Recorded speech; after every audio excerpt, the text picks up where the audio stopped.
영조는 이미 세제 시절이죠. 세제 시절은 연인궁 시절부터 산전수전을 다 겪었다. 그래서 그때 이미 탕평의 중요성을 깨달았다. 그리고 연인궁 시절에 겪었던 여러 일을 겪으면서 이미 그때 탕평파라는 세력이 형성되어 있었다.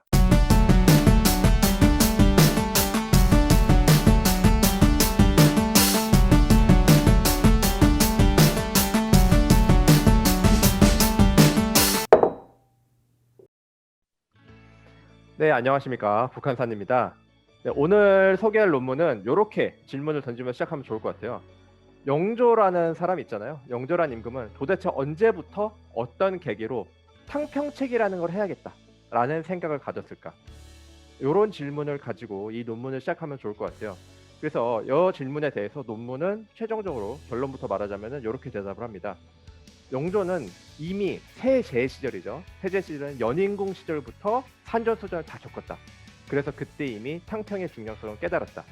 그리고 연인궁 시절에 겪었던 여러 일을 겪으면서 이미 그때 탕평파라는 세력이 형성되어 있었다. 라고 보시면 좋을 것 같아요. 그러면 도대체 이런 얘기를 하고 있는 논문이 어떤 논문이냐면은 바로 요겁니다. 주채영 선생님께서 쓰신 환국을 넘어 탕평으로 연인군의 국왕대기 생존과 모색, 생존의 모색과 새로운 연대 구축이라는 약간 논문 제목이 길죠. 네, 그 제목인데 한국사학사학부 42권 2020년에 나온 논문이고 사실 이게 기획 특집 논문이에요. 그래서 역사에서 화해란 무엇인가 라는 그 기획 논문으로 돼 있어서 그 탕평이라는 것이라는 주제에 딱 어울리는 논문이라고 생각을 합니다. 그럼 이 논문을 같이 좀 볼게요.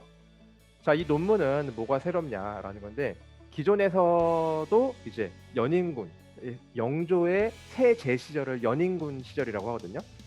연인군 시절을 다룬 게 있어요. 근데 거기서는 기존에 일단 연인군 자체에 별로 관심이 없고 연인군이 있었던 시절에 연인군이 아니라 경종이겠죠. 경종에만 이제 관심을 가졌습니다. 하지만 이 논문에서는 연인궁 시절에 영조가 겪었던 일들이 그게 탕평책으로까지 이어지는 뭔가 연속성에서 볼 수 있다라는 걸 강조하면서 이제 논문을 썼습니다. 자, 그럼 볼게요. 핵심 내용으로 보겠습니다. 먼저 연인군이 세제로 축봉될 때 어떤 일들이 생겼냐 요 점에 초점을 두는데 우선 숙종이 죽고 경종이 즉위를 했잖아요. 이제 경종 같으면 장희빈의 아들이죠. 경종이 즉위를 했는데 이때 노론이 압도적으로 우세한 상황이었습니다. 그 당시에. 근데 그 연인군 같은 경우는 노론 편이었다라고 볼 수 있거든요. 기본적으로 구도만 따지면은. 그러니까 이제 그리고 경종은 장희빈의 아들이니까 소론 편이었어요. 소론 편. 그러니까 당연히 이제 노론 입장에서는 뭐겠어요. 자기네 입장을 대변할 수 있는 왕이 되지 않았으니까 바꾸고 싶어 하겠죠. 그래서 어떻게 했느냐. 노론이 자기들을 대변할 수 있는 연인군을 세제 책봉을 시킵니다. 이걸 건저라고 해요. 건저. 여기엔 성공을 해요. 그리고 나아가서 대리청정까지 시켜야 된다라고 주장을 합니다. 그러니까 선을 좀 넘은 거죠. 네. 하지만 근데 이제 대리청정을 해야 된다라고 할 때 어떤 식으로 했냐면은 밤에 노론 사람들, 노론의 대소신료들이 밤에 경종의 숙소를 찾아가요. 그래서 약간 경종을 숙소에다가 감금을 해놓고 강제로 받아요. 대리청정 해도 된다라고. 완전 딱 봐도 지금 그렇죠. 그래서 소론이 절차상의 문제를 제기합니다. 이게 말이 되냐? 국왕을 협박하는 게 말이 되냐? 라고 문제를 제기하니까 여기에 명분이 더 실리면서 병신처분이라는 게 이어지게 됩니다. 병신처분 뭐냐면은 이때 경종을 압박했던 노론의 대소신료들을 전부 다 이렇게 말 그대로 처분하는 거예요. 뭐 강등을 시키던가 파직을 시키던가 이런 식으로 하면서 병신처분으로 노론 세력이 일소되고 소론이 집권하는 상황이 이어지게 됩니다. 자, 그런데 문제는 여기서는 영조가 주인공이잖아요. 연인군은 가만히 있다가 괜히 노론들이 이렇게 막 설치는 바람에 전국의 중심으로 갑자기 끼어들게 된 거죠. 그래서 연인군이 할 수 있는 방법은 뭐냐면은 내 의도가 아니다라고 말하는 거예요. 그래서 나는 세제가 될 마음이 없다라고 하면서 사위를 하고 대리청정이 됐을 때도 나 대리청정 못하겠다라고 하면서 대리청정을 거부하는 거죠. 그러면서 한 발 물러섭니다. 그래서 여기서 보면은 연인군은 가만히 있다가 괜히 전국에 휘말리는 형국이 됐고 동시에 나는 왕으로서 자질은 있긴 있지만 나는 노론이랑은 다르다. 나는 경종한테 충성하는 사람이다. 라는 거를 보여주는 그런 상황이 된 거죠. 다음으로 넘어가겠습니다. 그 다음에 무슨 일이냐.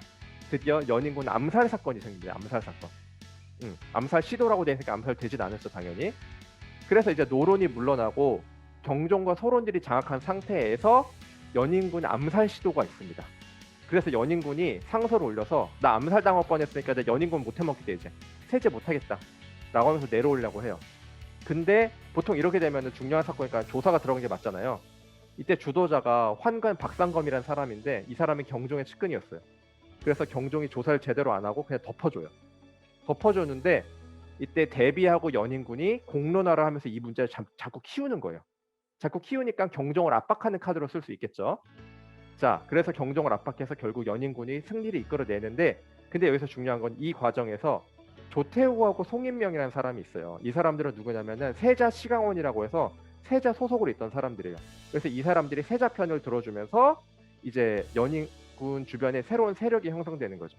그래서 이때 훗날 탕평파가 되는 국왕친위 세력을 형성하는 계기가 되었다라고 논문은 분석하고 있습니다. 자, 그래서 이 논문에서 한 줄 평은 나 같으면 세제 못 해먹겠다라고 저는 얘기를 하고 싶네요. 네, 여기까지입니다. 질문을 몇 가지 드릴 건데요. 지금 논문 소개를 좀 들어보면 경종이 굉장히 힘이 약했던 왕처럼 보여요. 그 이전에도 숙정 때는 되게 왕이 정치적 주도권을 가지고 여러 가지 활동을 한 것에 비해서 경종은 거의 뭐 노론화 때 휘둘리고 왕세제 책봉도 거의 노론이 주도해가지고 한 것처럼 보이는데 이 경종 때는 왕권이 굉장히 약했나요? 기본적으로 경종 때는 왕권이 약했다라고 보는 게 맞을 것 같아요. 그 왕권에 대한 논란이 여러 개가 있잖아요. 근데 일단 기본적으로 신하들이 왕 말을 잘 듣냐 안 듣냐 이걸로만 따졌을 때 숙종 때는 신하들이 왕 말 잘 들었는데 경종 때는 잘 안 들었어요. 그 이유가 뭐냐라고 봤을 때는 숙종 때는 집권 세력들이 집권하는 과정에서 어쨌든 숙종이 개입을 해요. 그러니까 집권하고도 숙종 말을 무시할 수가 없는 거죠. 근데 경종 때는 다르거든요. 이미 집권을 노론이 하고 있는 상태에서 경종이 왕이 된 거예요. 그러니까 당연히 경종 말을 안 듣겠죠. 그래서 왕권이 문제가 경종이랑 숙종이 좀 다르지 않나라고 분석을 했는데 뭐 이건 제 개인적인 의견이라는 걸 미리 밝혀드립니다. 네. 그리고 그 경종이 아들이 없어서 이 연인군이 이제 그 왕세제로 된 것 같은데 네. 이 경종하고 그 연희궁의 그 사이가 어떻게 되는 건가요? 이게 일단 공식적으로는 우애가 깊다라고 나오죠. 공식적으로는. 자, 근데 일단 볼게요. 정치적으로 볼 때는 둘 다 일단 입장이 완전 달라요. 연인군은 노론 쪽이고 경종은 소론 쪽이에요. 그리고 그 엄마들도 봐도 다르죠. 그 경종의 엄마는 장희빈이었고 그리고 영조의 엄마는 그 세 번째 인원왕후였거든요. 그래서 거기서도 이미 갈리고 실제로 야사에서 보면은 경종 독살설이 끊임없이 제기돼요. 끊임없이. 그래서 이런 거 봤을 때는 사이가 좋았냐 안 좋았냐를 딱 잘라 말할 수는 없지만 사람들이 보기에는 안 좋았던 건 확실하다라고 말할 수 있겠죠. 정치적 입장이 약간 형제를 갈라놓은 그런 게 된 거네요. 그렇죠.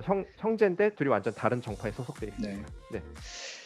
그리고 그 당시에 그 노론이 굉장히 주도하는 그런 시기였는데 이 소론 중에 일부가 연인군을 지지한 이유가 뭘까요? 그래서 요거에 대해서도 사실 제가 저자를 좀 개인적으로 알아서 물어보고 그랬었는데 저자의 설명에 따르면은 어쨌든 소론이고 이런 걸 떠나가지고 아까 소론 중 일부가 그 조태구랑 송인명이라는 사람인데 이 사람들이 세자 시강원이라 그래서 기본적으로 세자한테만 소속되어 있는 그런 신하들이라고 해야 되나? 그런 거예요. 그리고 소속이 세자 소속이에요, 애초에. 그러니까 이 사람들은 정파적 입장을 떠나서 당연히 세자를 지지할 수밖에 없는 거죠. 왜냐? 세제를 제대로 보필 못하면은 소론이고 노론이고 떠나서 자기 정치적 입지가 위험해지니까. 그래서 지지를 한 게 아닐까라고 생각이 듭니다.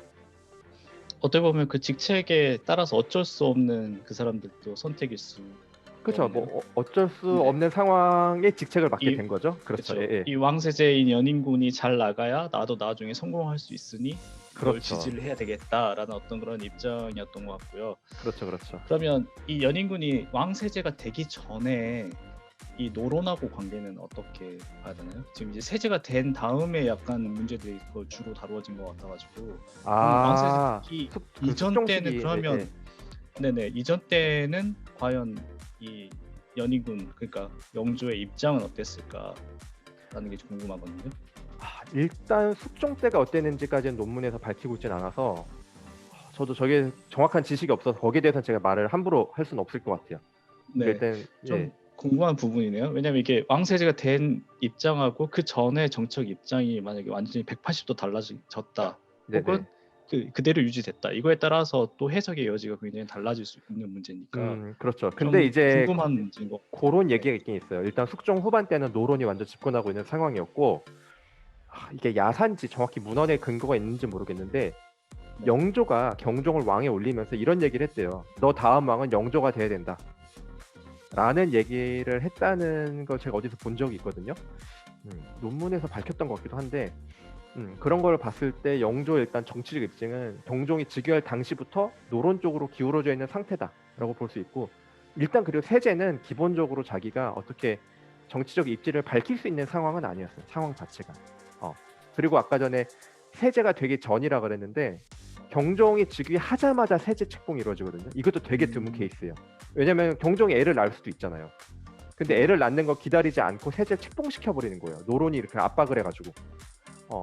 그래가지고 이미 경종이 즉위할 당시부터 정파적 입장으로 볼 때는 연인군과 경종이 돌아올 수 없는 강을 건넌 상태였다라고 보는 게 맞는데, 아까 말했지만 숙종 때는 어땠는지는 잘 모르겠습니다. 네. 그럼 마지막 질문인데 이 네. 논문에선 다루진 않았는데 이게 궁금할 것 같아요. 그래서 일단 어쨌든 소론들을 이제 끌어들여서 그 탕평파를 만들었고, 영조 정조 때 탕평책을 썼잖아요. 그렇죠. 네. 그러면 이 탕평책은 성공했을까요? 아니면 실패라고 봐야 될까요? 그게 그냥 옛날 개인적인 생각을 네네. 개인적인 생각이요? 네네, 이 논문에는 그런 내용들 안 나왔으니까. 예, 그런 내용은 안 나왔는데 네. 개인 생각인 거죠? 네네네. 이거 명확히 해야 돼. 이제 개인 개인 생각으로 생각이지. 탕평책은 성공 실패 여부를 떠나서 그냥 그 성공이라고 볼 수 있어요. 근데 여기서 말하는 성공은 정말로 탕평을 했기 때문에 성공이 아니고 탕평파라는 새로운 형석을 만든 데는 성공했다라고 저는 말하고 싶네요. 그러면 기존 노론 소론을 넘어선 제3의 세력, 왕의 측근 세력들을 키울 수 있었다. 그렇죠. 그런 면에서는 새로운 성공했다. 정치 지형을 만드는 데는 성공했다. 네, 그래 영조랑 여기까지 정조 질문이. 때도 공통적으로 탕평책을 쓰면서 국왕의 친위 세력을 형성하는 데는 대성공을 거두죠. 그리고 그걸 바탕으로 하고 싶은 정책들을 수행해 나가고, 그렇죠. 거기엔 성공했다. 하지만 우리가 아는 흔히 말하는 노론과 소론이 공존할 수 있는 탕평을 성공했냐? 그건 아니다라고 말하고 싶네요. 그렇죠. 네. 그리고 그 제3의 세력은 나중에 세도 가문이 또 되는 그렇죠. 거고. 정확합니다. 그렇게 이어지는 그 구도 속에 있는 겁니다. 네. 뭐 알고 질문하신 것 같은데? 네. 다시 정리하면 이제 숙종 때 후반부터 이제 노론이 굉장히 강해졌고, 이 연인군이 이제 새 왕세제 되고 왕이 될 때까지도 노론이 굉장히 이제 강한 세력이었지만, 이 탕평파라는 소론을 포함한 소론 남인 계열들을 포함한 탕평파를 만들어서 왕의 친위 어떤 세력들을 만들고, 이제 그 이후에 이 정치 균형이 이제 잡혀가는 그런 상황에서 이 왕세제였던 연인군, 이 시절이 굉장히 중요하다고 생각이 좀 드네요. 네, 그렇습니다. 맞습니다. 네, 그러면 이상으로 마무리를 짓도록 하겠습니다. 수고하셨습니다. 감사합니다.